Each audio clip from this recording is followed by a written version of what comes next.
इस वक्त की बड़ी खबर आ रही है स्विट्जरलैंड से। स्विट्जरलैंड के वले कैंटन में 16 फरवरी 2026 को गोपेनस्टाइन के पास एक रीजनल पैसेंजर ट्रेन पर एवलांच गिरने से वो पटरी से उतर गई। इस हादसे में 5 लोग घायल हो गए हैं। ये घटना सुबह तकरीबन 7 बजे हुई, जिसने भारी बर्फबारी के बीच पहाड़ी यात्रा के खतरों को उजागर कर दिया। आपको बता दें कि बर्न लॉचबर्ग सिम्पलन की रीजियो एक्सप्रेस ट्रेन स्पीज से ब्रिक जा रही थी। ये ट्रेन गोपेनस्टाइन और होटेन के बीच स्ट्रॉक ग्रबेन इलाके में एक टनल से बाहर निकल रही थी, तभी ट्रैक पर एवलांच आ गिरा। इसके बाद ट्रेन के कई डब्बे पटरी से उतर गए और यात्री बर्फ से ढके दूर दराज इलाके में फंस गए। शुरुआत में यात्रियों की संख्या को लेकर अलग अलग आंकड़े सामने आए थे, जो 29 से 80 के बीच बताए गए, लेकिन दोपहर तक सभी यात्रियों का पता लगा लिया गया। हादसे के बाद रेस्क्यू टीम्स ने तुरंत कार्रवाई की। मौके पर 8 माउंटेन रेस्क्यूअर्स, 2 एम्बुलेंसेज और 1 हेलीकॉप्टर भेजा गया। सुबह 10 बजे तक तकरीबन 30 यात्रियों को सुरक्षित बाहर निकाल लिया गया था। इसके बाद बाकी लोगों को भी सुरक्षित निकाल लिया गया। एक घायल को हेलीकॉप्टर से सियोन अस्पताल ले जाया गया, जबकि 4 लोगों का मौके पर ही इलाज कर दिया गया। पुलिस ने पुष्टि की कि कोई भी मौत नहीं हुई। हालांकि कठिन टेरेन और भारी बर्फ के कारण राहत कार्य मुश्किल रहा। पुलिस को शक है कि ट्रेन के गुजरने से कुछ ही पल पहले एवलांच ट्रैक को पार कर गया था, जिससे ये हादसा हो गया।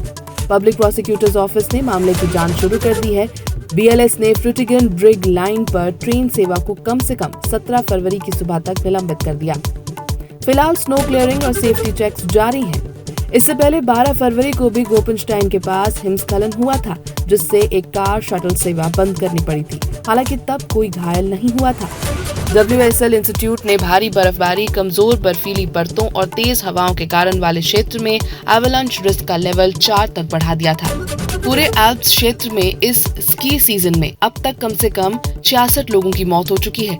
यूरोप में हर साल औसतन 100 लोग एवलांच में जान गंवा देते हैं। इस हादसे से लॉर्ड शेंटल घाटी में परिवहन प्रभावित हुआ और कई इलाके अस्थायी रूप से अलग थलग पड़ गए। अब स्विस रेल ऑपरेटर एवलांच से बचाव के लिए एक्सप्लोजिव्स, मॉनिटरिंग सिस्टम्स और सुरक्षा उपायों पर ज्यादा ध्यान दे रहे हैं। जलवायु परिवर्तन के कारण सर्दियों में खतरे बढ़ रहे हैं। ऐसे में यह घटना यूरोप की पहाड़ी रेल नेटवर्क में मजबूत इंफ्रास्ट्रक्चर की जरूरत को फिर से सामने लाती है। आपको बता दें कि शाम तक कुछ सेवाएं आंशिक रूप से बहाल कर दी गई थी, लेकिन पूरी तरह बहाली बर्फ हटने के बाद ही संभव हो पाएगी। पुलिस को शक है कि ट्रेन के गुजरने से कुछ ही पल पहले एवलांच ट्रैक को पार कर गया था, जिससे ये हादसा हो गया। पब्लिक प्रोसिक्यूटर्स ऑफिस ने मामले की जांच शुरू कर दी है। बीएलएस ने फ्रूटिगन ब्रिग लाइन पर ट्रेन सेवा को कम से कम 17 फरवरी की सुबह तक निलंबित कर दिया। फिलहाल स्नो क्लियरिंग और सेफ्टी चेक्स जारी हैं।